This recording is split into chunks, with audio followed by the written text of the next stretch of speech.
Hey folks, and welcome to TK Power Sports. I'm down here in Texas today with the brand new 2024 Kawasaki Mule 1000. Yes, they've put a big engine into the Mule along with a whole bunch of other changes, and I'm going to tell you all about it right now.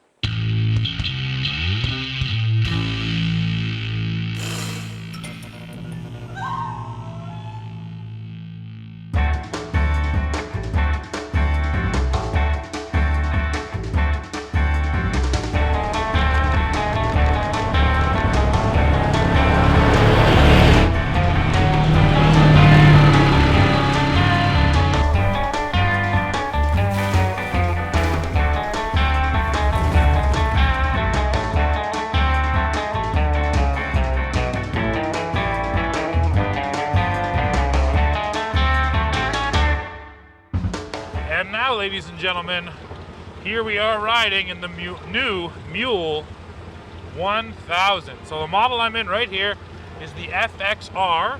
This is essentially the sport model. It's the fun one. It's the one that if you do want to go trail riding a little bit more regularly, this is what you're going to buy. However, don't mistake this for, you know, more of a multi-purpose unit. The Mule is still definitely focused on work. It's utility focused, and then if you get the FXR, you get a little bit of extra ground clearance, a little bit of styling, slightly larger tires, and all that comes together to equal a bit of a better trail riding experience. The other thing about the FXR, I should mention, it's a shorter wheelbase than the rest of the models. So yeah, doing some things like that rock crawl right there, the shorter wheelbase helps with your breakover angle to make sure you're not getting hung up. And now finally, we can talk about the power plant because I got a bit of open trail. Let's let it eat.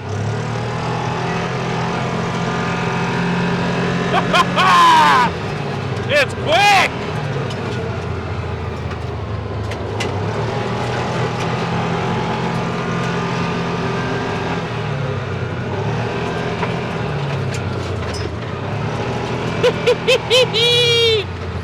Oh boy, well, 990 cc's right here, 999 cc's I should say. It's flipping quick.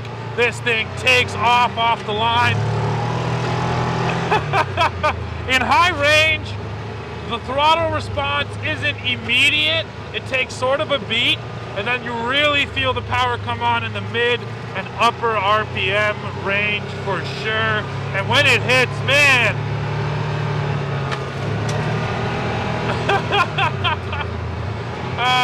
I was recently in a Polaris Ranger XP1000. We actually have one right now for testing, so that's sort of my closest comparison that I've been in most recently. And this feels as good, if not better, than the XP1000, just straight up in terms of power delivery. And then of course we have low range. You put it in low and you really get that low end torque that I was talking about. So why don't we crack the back here and show off this engine? Yeah, so this is the Pro FXT. We have our trans cab feature, and this is how easy it is. You flip that one switch, lift the seat up, pop this lever here, give it a push.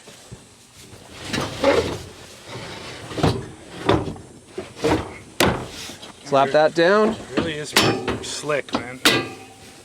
Close the door.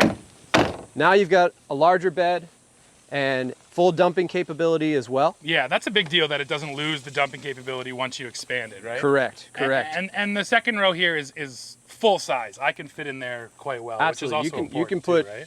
6 big ranchers in this thing, and everybody's got a little bit of elbow room. You know, a lot of models on the market, that back seat is pretty limited. Yeah, you know, you got your knees in your chest, or you're sitting sideways a little bit. Yeah. This is to carry full size, 6 passengers full size. For sure. Well, let's dump it then, and we'll take a look at the engine under there. Yeah, let's do it.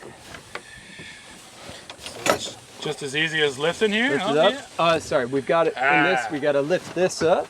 I see. Just for the clearance. Now you're good. Cool.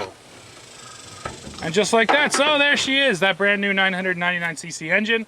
So why don't you talk us through some of the maintenance things, because I know they improved, you know, where the dipstick is and where the oil filter is. So why don't you point out some of those things? Yeah, absolutely. Right away, the biggest thing that you see here is the oil filter access. On the previous engine, it was a little bit hard to get to.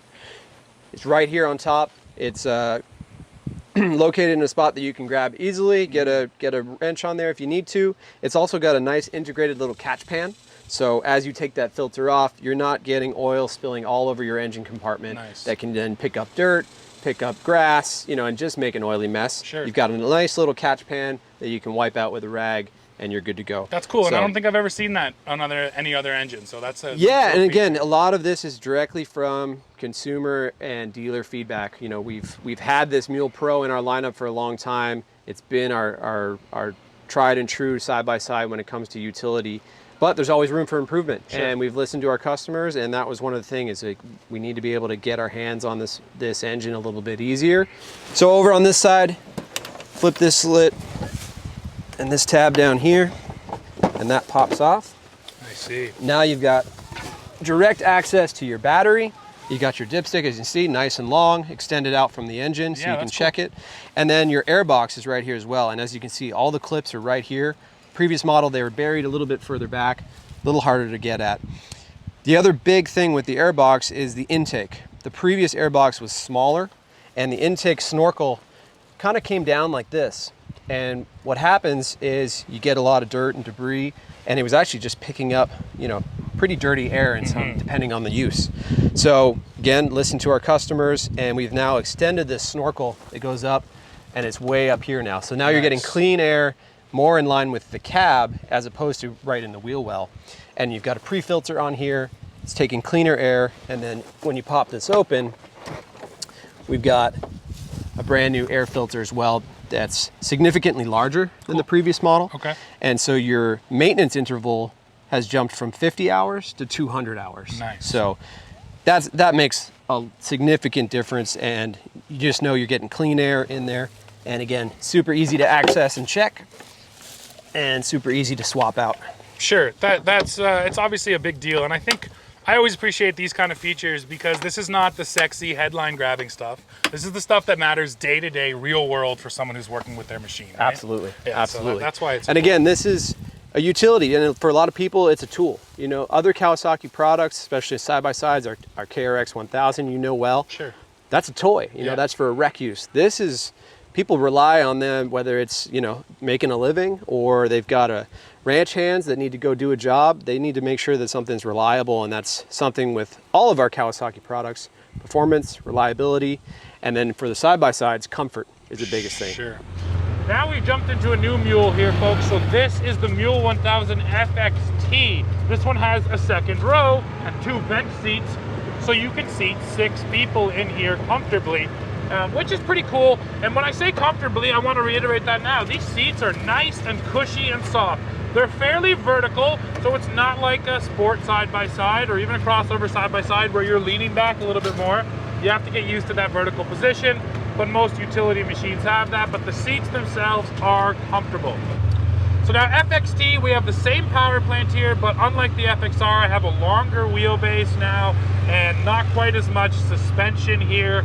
And it does feel a little bit stiffer. The FXR, I would say, was better at swallowing up the trail. This is transferring sort of more of the trail up to me as the driver. But the difference, of course, would be that if you're towing a heavy load, if you are doing up to 2,000 pounds, which is the max rating, you're gonna feel a little bit more confident in this model because the suspension is that much stiffer and sort of set up for hauling, whereas the FXR will still do it no problem, but it won't feel quite as confidence-inspiring as the FXT. So in the end, what's kind of the overall takeaway on this Mule 1000? Well, for me, it's simply the fact that Kawasaki could have taken this chance to give us a full new interior, you know, new shifter, new parking brake, a whole new dash. They didn't do that. And this is pretty typical of Kawasaki, frankly of most Japanese manufacturers, Honda and Yamaha as well. If it's not broke, don't fix it. That's very much the way they operate. So even though we have all of those enhancements that makes the machine a little bit better and more livable every day, and we have that new engine, we didn't get an entirely new skin with a whole bunch of new features. So on the one hand, maybe that's a missed opportunity. Maybe Kawasaki could have said, hey, let's kind of fully rethink the Mule. On the other hand, all of this stuff is already good. It's proven in the field. People like it. they get tons of feedback from their customers, so they kept the things that the customers wanted, and then they just upgraded in the areas where they felt they had to. It definitely shows sort of the philosophy of a brand like Kawasaki, and I'm okay with it. If you don't need your machine to kind of be the newest, flashiest, sexiest thing with some kind of crazy features, well then Kawasaki is the brand that's going to build you something reliable, that works over and over, and frankly it's also pretty simple in here too. You can jump in here and understand the controls right away. So I think that's sort of a hallmark of the Kawasaki brand, that kind of keep it simple, stupid method, upgrade it where it needs to be, and leave the rest alone.